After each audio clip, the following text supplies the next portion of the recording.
मुसलमान अपनी गर्दनों को कटवा देगा, हम दब कर मर जाएंगे, लेकिन वक्फ बिल को कहीं से भी मंजूर होने नहीं देंगे। मोदी जी अपने तमाम तर निकम्मेपन को छुपाने के लिए फिर से हिंदू मुस्लिम कार्ड खेलने की कोशिश कर रहे हैं। ये काला कानून लाकर मुसलमानों की रही सही वह ताबूत पर आखिरी कील ठोकने की नापाक कोशिश की है। तो स्वागत है आपका हमारे इस YouTube चैनल पर। और इस वक्त मैं आपको एक खबर लेकर के आ गया हूं अख्तरुल ईमान साहब की।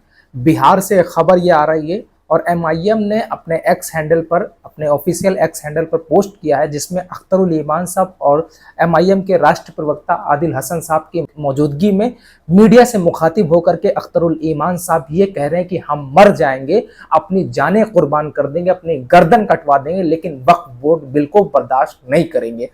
हम अपने जाने कुर्बान कर देंगे। नरेंद्र मोदी जी हमारे वक्फ को खाना चाहते हैं, हड़पना चाहते हैं, हमारे ताबूतों पर कील ठोकने की कोशिश कर रहे हैं। वो सारी चीजें मैं आपको दिखाऊंगा, वो वीडियो आपको दिखाऊंगा, आप वेट कीजिएगा।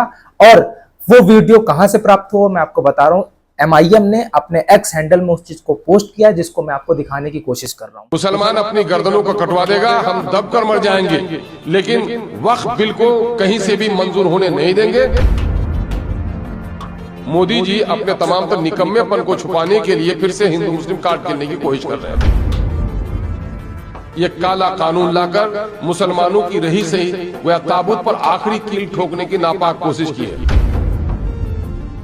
लेकिन मोदी जी जब से बैठे हैं, सिर्फ मुसलमानों को परेशान करने वाला UCC का मामला हो, चाहे कोरोना के दिनों में भी मुसलमानों को बदनाम करने का मामला हो, NRC का मसला हो, ये तमाम तरह ऐसे मसाइल हैं जिससे मोदी जी अपने तमाम तर निकम्मेपन को छुपाने के लिए फिर से हिंदू मुस्लिम कार्ड खेलने की कोशिश कर रहे हैं।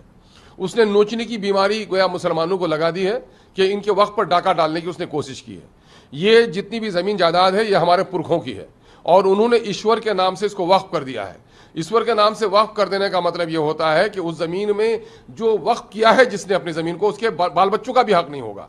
ये गरीबों का, यतीमों का, मुसाफिरों का, एजुकेशन के नाम पर अनाथों का, बेवाओं का, इससे सरपरस्ती होती है और ये भी बर्दाश्त नहीं है मोदी जी को। और मोदी जी ने ये काला कानून लाकर मुसलमानों की रही सही वह ताबूत पर आखिरी कील ठोकने की नापाक कोशिश की है। बहैसियत एक देश के एक शहरी के, बहैसियत बिहार मजलिस-ए-इत्तेहादुल मुस्लिमीन के सदर के, हम लोग इसकी पुरजोर मुखालफत कर रहे हैं और पूरी मुहिम चला रहे हैं। हम अपने उलमा, अकाबिरीन, मिली तंजीमों के सरबराहों को भी मुबारकबाद देते हैं और वो तमाम तर नॉन मुस्लिम लीडर्स जो लोग सेकुलरिज्म पर विश्वास रखते हैं, उनका जो सहयोग मिल रहा है, हम उसका को भी धन्यवाद देते हैं कि मुल्क की सालमियत, एकजहती और सामाजिक सौहार्द बनाए रखने के लिए जो साथ दे रहे हैं, हम उनका शुक्रिया अदा करते हैं। ये काला बिल मुसलमान अपनी गर्दनों को कटवा देगा, हम दब कर मर जाएंगे, लेकिन वक्फ बिल को कहीं से भी मंजूर होने नहीं देंगे। इसके लिए जो लड़ाई लड़नी पड़ेगी, हम लोग वो लड़ाई लड़ेंगे। जो संविधान ने हमको जिस अंदाज से लड़ने का हक दिया है, वो लड़ाई हम लड़ेंगे इसके लिए।